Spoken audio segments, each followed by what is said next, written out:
But it I'm chronicles all too your... modest to write how wonderful I am.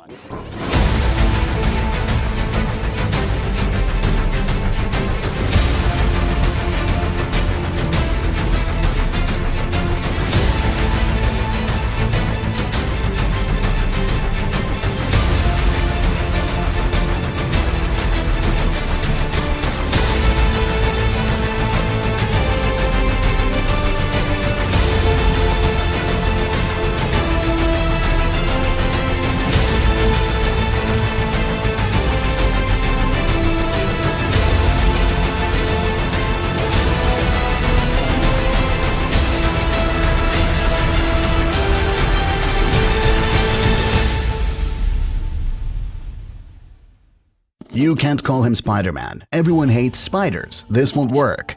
This is what the head publisher at Marvel Comics told Stan Lee after he presented him with the billion-dollar idea of Spider-Man. But he just went and created his superhero anyway, and this was a massive success. That was just the beginning. Iron Man, Ant-Man, Thor, the Hulk all became massive hits, and at the center of it all was Stan Lee. But to understand how one man rose from the ashes and became a living legend of the superhero industry, we've got to go back in time a little bit.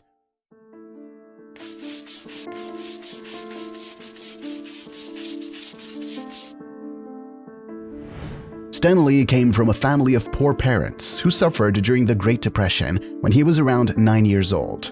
His dad, Jack Lieber, immigrated from Romania to America with his mother, Celia Lieber. He was enthusiastic to find a job and live the American dream, but suffered greatly during the Great Depression. The family lived in a one-bedroom apartment in Washington Heights in New York City. His father was always scrapping through the local newspapers to find a job and was determined to provide for his family, which he later achieved. In the meantime, they had very little money, and Stan Lee was encouraged, especially by his mother, to have good results in school so he could produce reliable income as soon as possible for himself later on. As a result, he also skipped classes due to his excellent grades. It also meant he was much younger than his peers throughout his childhood and teenage years, not giving him much friends. On the other side, it gave him affection for books, which he always had his nose in. At the age of 15 years old, Stan Lee entered a writing contest, which he unexpectedly won. The judges encouraged him to become a full-time writer and begin a career. As such, after graduating early, Stan Lee immediately tried to find a job to sustain himself. Knowing now he had a younger brother, it was becoming very difficult for the father to provide for everybody. His family was immediately relieved when Stan Lee started working for himself. He did multiple odd jobs before finally joining the company Timely Comics at 16 years old as an errand boy. Little did he know that's where he would create the most iconic superheroes the world would ever see.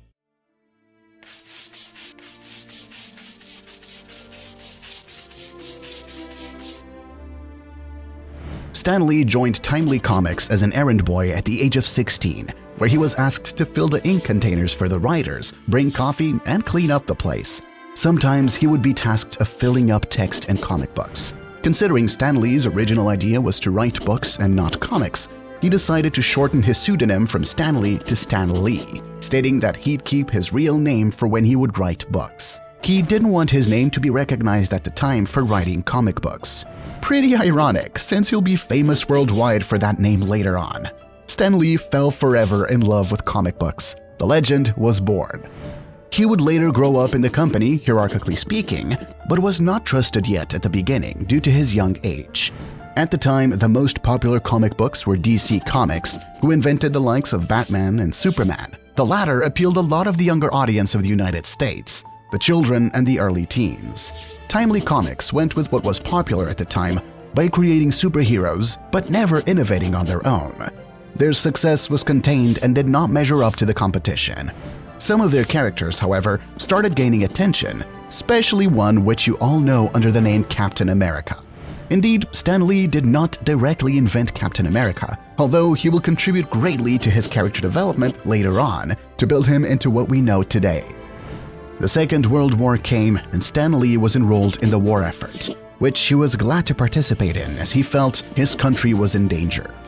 Although he did not take part in the field, his army recruiter enlisted him in the entertainment area, where he was officially a playwright and worked on entertaining the soldiers just like Captain America did. He also contributed in setting up official public announcements to support the war effort.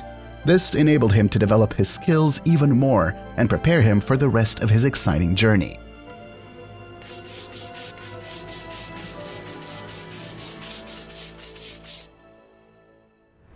When Stan Lee returned from the war aged 23 years old, the place where he initially worked changed from Timely Comics to the name we know today, Marvel Comics. When returning as a young man, he also tried at the same occasion to develop his social and personal life, and thus attended a lot of parties. But women flew every time he uttered the word comics, which is ironic now considering Stan Lee became quite famous due to those. But anyway, one day he met the love of his life, Joan Clayton, at a party, which he first described as the perfect girl he'd always envisioned. The problem was that she was already married to an Englishman, as she was born in England herself and immigrated to America later on. Joan later made her divorce official and married Stan. They stayed together until the end. It's important to consider Stan Lee's personal life as it greatly influenced the characters he would then create. Multiple events such as his marriage, the death of his second daughter a few days after she was born, or the death of his wife in 2017 would shape Stan Lee to become the man we've always known and admire for his amazing creations. Aside from his personal life, the young Stan Lee continued to work hard. He usually cranked a comic per day, which was a terrible feat to achieve in those days.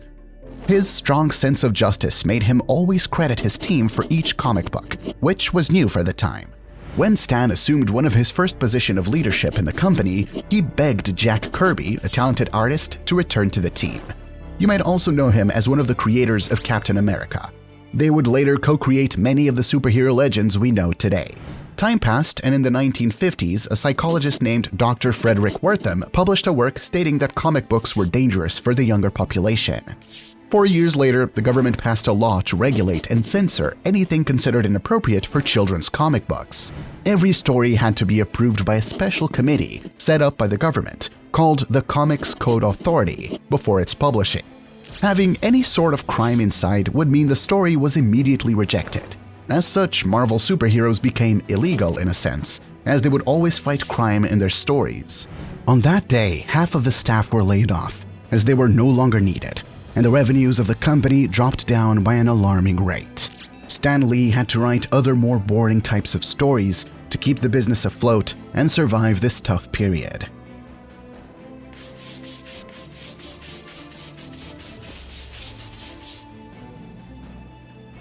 I don't know how he did it, but Stan Lee managed to sacrifice his own passion for the good of the company for almost 20 years, as the law censoring comic books was still into place.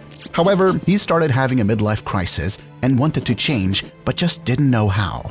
This also meant he had to be very careful. He had a wife and child to take care of. One wrong step and he could lose his main source of income. The same family that he had responsibilities towards would also save him later on, when his wife suggested he stop writing childish comic books and create more mature characters. Stan Lee introduced flaws to his superheroes, making them more human and relatable than ever, even if that went against the censorship rules. This gave love to Stan Lee for his superheroes once again, a love he thought was lost. From that idea came the one and only Spider-Man, which he based on himself as a teenager. It was a huge success, so much so his publisher at Marvel Comics decided to publish his works even if it meant going against the law. Every new character he developed triggered the public and human emotions. Hulk was developed during the Cold War, at a time when people were afraid of nuclear science. Iron Man responded to the hate of the military-industrial complex. The X-Men were a social representation of tolerance for people who are not similar to us. I couldn't finish this list without mentioning Black Panther, the world's first black superhero. His characters put him in front of the public's eye. Everyone was wondering who was Stan Lee, the amazing man behind these appealing superheroes. He started giving tours in universities, where the younger generation, especially teens, looked up to him. This was truly the beginning of success for Stan Lee.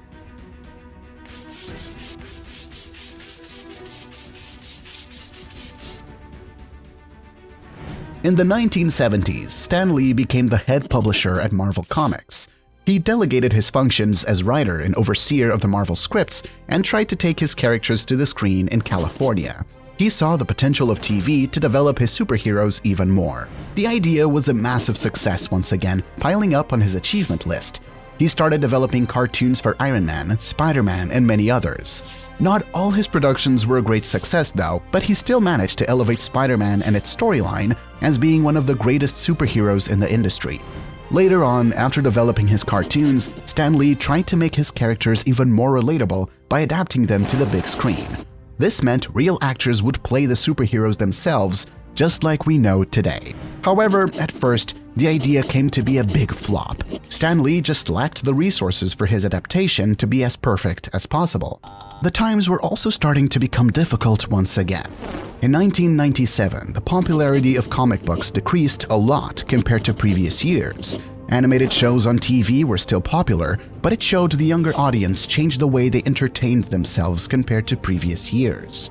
As a result, the revenues of the company went down drastically, to such a point they had to file for bankruptcy protection. Stan Lee managed to keep the copyright on his characters, which were worth a tremendous amount of money. 2 years later, in 1999, a group of investors approached Stan Lee asking him to create his own company separated from Marvel Comics, where he always worked. Their idea was to create cartoons of his superheroes, which they could only do with Stan Lee's approval, since he had the rights. Anyway, Stan Lee agreed and created Stan Lee Media. This was a massive hit, probably even too much. So much so, his earlier investors were arrested for securities fraud as they used Stan Lee's name for their own private financial interests. They were also accused of manipulating the company's stock when taken public. With his name dirtied, Stan Lee started another business called POW Entertainment, separated from everything else he had been involved with to avoid scandal. Although the first company he created filed for Chapter 11 bankruptcy protection shortly after this, Stan Lee was still in contact with Marvel Comics, now rebranded Marvel Entertainment, to provide guidance upon developing his characters. He also still had the dream of showing his characters on the big screen, and he wanted to do it right.